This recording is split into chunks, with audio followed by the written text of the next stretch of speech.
经见过教练了，送你去车站再回来没问题。之前都是你来的，你该我送你。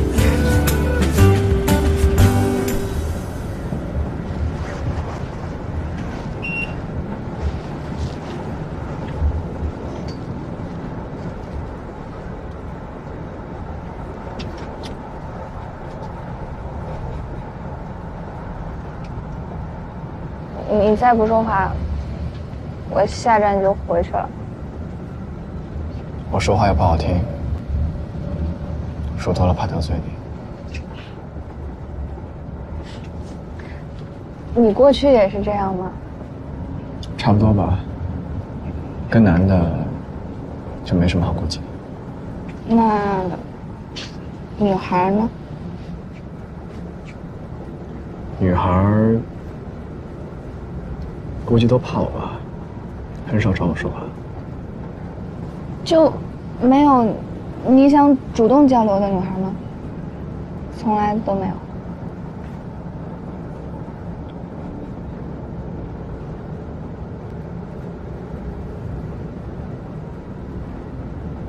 谁说你没主动过？你追了我。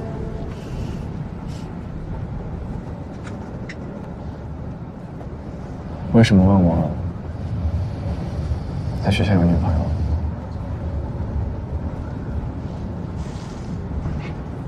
就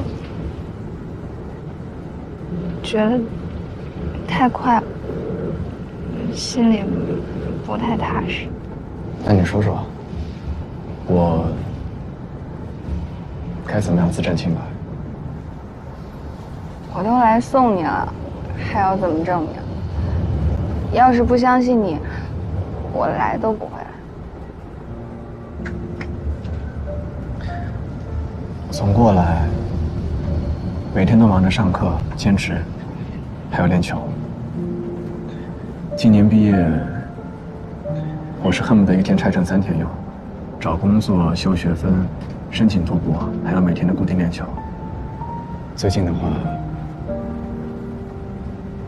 还要一直往返2个城市。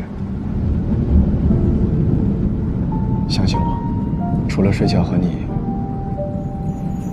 我根本没有时间想别的。什么叫睡觉和我？